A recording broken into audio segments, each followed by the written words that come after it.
We're all tired. I'm still thinking about this movie. Okay, so anyways, hello, this is Arturelia Film Room Reviews.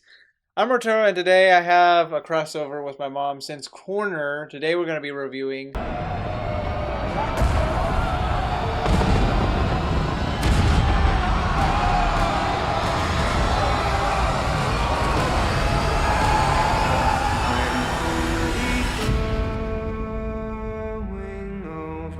We just saw this today as of this recording, though. Yeah. You may see this a few days after the fact. Yeah. But let's jump into it, shall we? Gosh.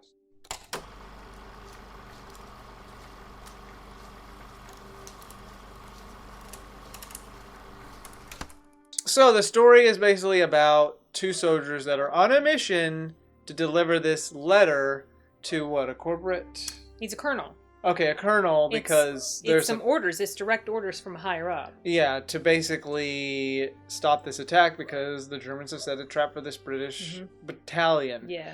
And yeah, it's basically them on a mission, just these two soldiers, and one of them has a brother in that battalion. And so there's this sense of urgency. He has a sense of urgency, definitely, more so than the other guy did. So it's basically time's racing to get to this battalion before they launch an attack. So that's basically what the story is about.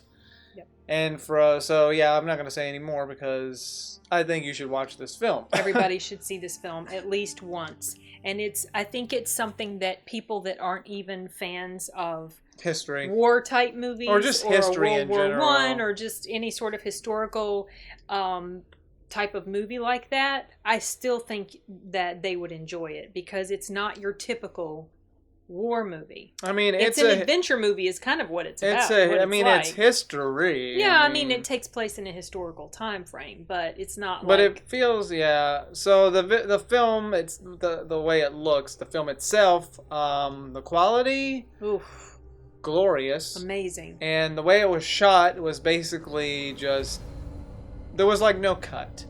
Well, like once or twice. Yeah, maybe like twice, but the whole time it's all filmed in just the timeline. It's filmed to look like that, obviously, logistically or whatever. There's they really like no didn't cut do it to like show. that, Yeah, but you can't tell.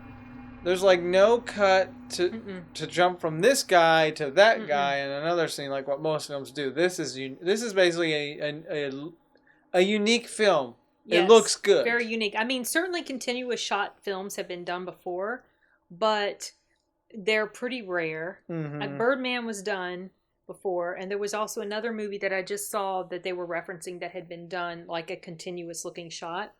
But this one was specifically unique in the fact that it was a war movie. Yeah. So there's all this action and stuff that has to happen. It's not just people talking and walking around. There's stuff blowing up, people getting shot at. And and the camera would turn around and there's something else happening. 360-degree turn it would do, and so a lot of stuff going on, and that's what was actually very unique about the film. And yeah, it looked good. I didn't really have any issues with the editing whatsoever. It looked spot on. It was some of the best filmmaking I've seen in a while, as far as the technical aspect of filmmaking, cinematography and stuff like that. It was so good. I mean, Once Upon a Time in Hollywood had some good looks, but this I think would, well, like I said, this is overtaken Once Upon a Time in Hollywood. The characters are interesting, so they have some backstory to them instead of just character backgrounds. Like Dunkirk didn't really have that.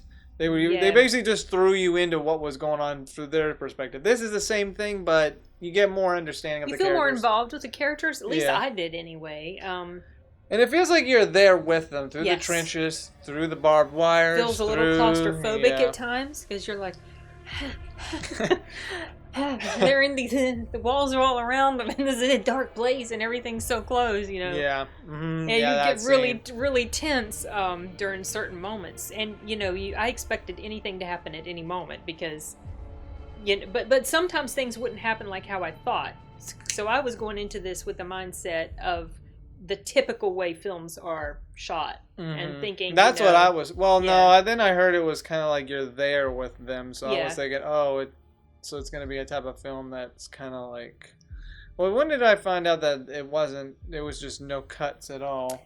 Well, I didn't know, like when I first saw the trailer, a few several weeks back, I did a reaction review to it on my channel. I had no clue. Yeah. I didn't know until right around the time it came out, or right before it came out, that it was shot as a continuous take sort of deal. So at first I was like, oh. And I wasn't sure how I felt about it. Oh no, it was well done. But yeah, it was so good. As for our enjoyment, well, I mean, I like history, so obviously I was gonna like this film, but the way it was done was excellent. Oh yeah, I was hoping Wonder Woman could come and save them though. Yeah, I mean, I personally enjoyed it. For some reason, I wasn't as well, I'm gonna quote my sister. Wasn't as tenseful. Yeah. As Jesus, this is tenseful. when she went to go see it a few days ago. Like, for some reason, I don't know, like, I was kind of expecting where the plot was going to go. I don't know, I was just, like, trying to pinpoint everything that I was seeing throughout the film as the film was playing. You mean, like, trying to predict how things were gonna happen? No, it was more of just, like, seeing what was in the background, what was, like, the surroundings, and since it was an ongoing take with no cuts or anything. And, I mean, I personally enjoyed it. I just, for some reason, wasn't tense. Oh, I was tense during some of the moments. Like, well... I mean, I kind of had the water scene made me really tense and short of breath. The trailer kind of gave some of it away. I probably should... If I didn't see the trailer, maybe I would not have, like... Well... But... The music. The music, also, yeah. Mm-hmm. That really, like, builds the suspense, and you start to feel, like, kind of... Yeah. Like a little short of breath. Also, we don't really get a lot of good World War I films. Yeah. We've had them.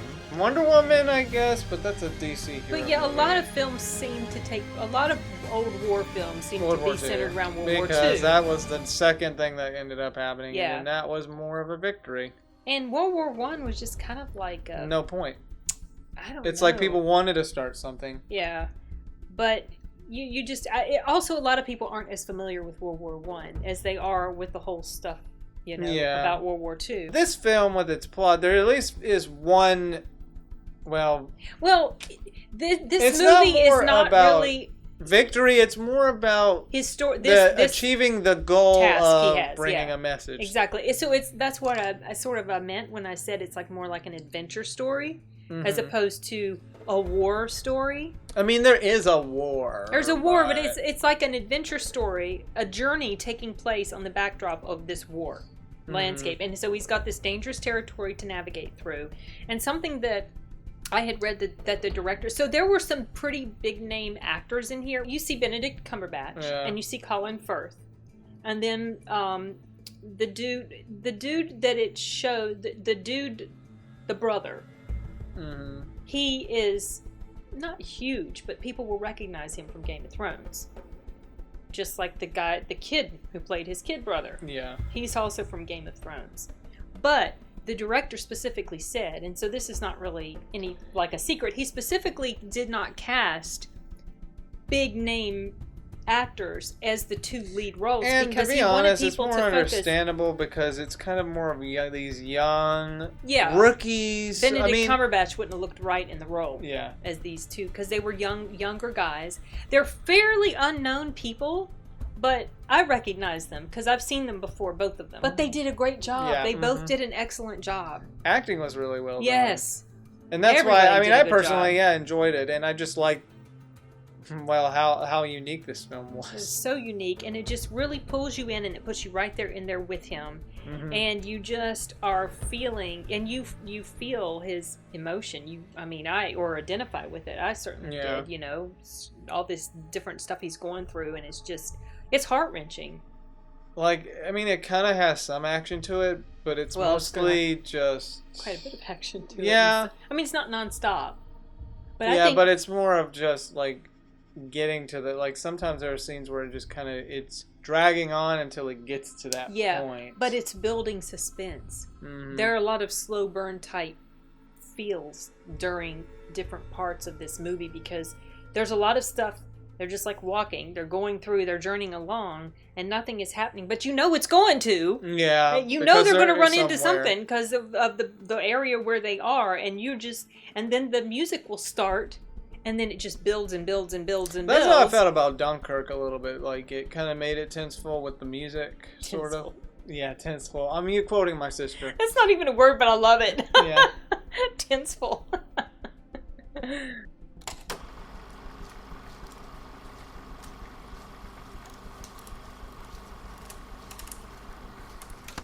So, 1917.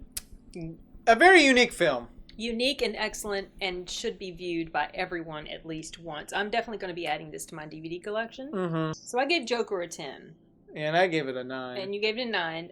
I gave it a 10 just for its very profound emotional impact that it had on me. And also because of how obsessed I became. Like, I couldn't get it out of my brain. And I went back, like, multiple times. I saw it 4 times in the theaters. And so I gave it a 10 for that. Mm-hmm. So for 1917, it was quite emotionally impactful for me as well, except a different way. Because it was like a bigger story. Like Joker was about this one person and his struggles, and this was about it involved these two guys, people, but there was a bigger picture. He had this very important message he needed to deliver, or thousands of men, hundreds of men were going to die. So it was like a sort of a bit of a broader scope as far as the emotional impact. Mm-hmm. Totally different, but I would still personally give this a 10. I guess maybe it could be in the same level as Joker, maybe like a 9. Now maybe my mind will change later. Maybe I'll give them a higher rating, or at least this film a higher rating. Yeah, certainly time can change things. Maybe a 9.5. Who knows? I don't know. Now I feel like I might want to give it a 10. Now for my recommendations for, I guess, World War One. Well, if you want a different version of that with superheroes, Wonder Woman. Well, Wonder Woman. I think also there was a book I had to read in high school. I hated it and I didn't like the movie, but it was called All Quiet on the Western Front. I believe that took place in World War One, and it was told from the perspective of a German soldier, a young German soldier. I couldn't tell you now who wrote that book. Did they make a movie? I hate it. Yes, they did. That's why I mention it. The guy who played in there, he played in the original TV show. Okay.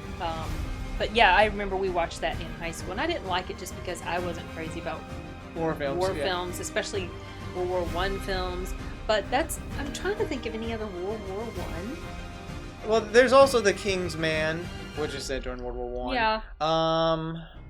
But just set during, it's not really like in but the it's midst during. Of... I mean, yeah. But dang, really, honestly, I know there's mostly there are World War some, II films that I. Yeah. I mean, well, there's World War II films that you want to go find.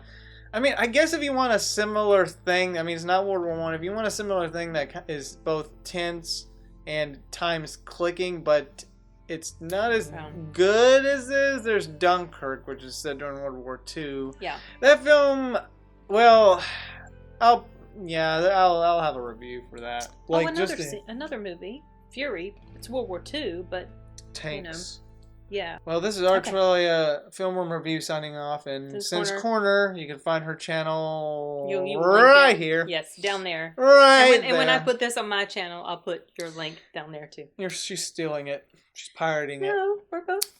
You owe me $50 because I'm the one gonna get carpal tunnel for editing. Oh, it's not gonna take that long to edit, is it? I mean, think of the damage. Oh my goodness. She needs to understand.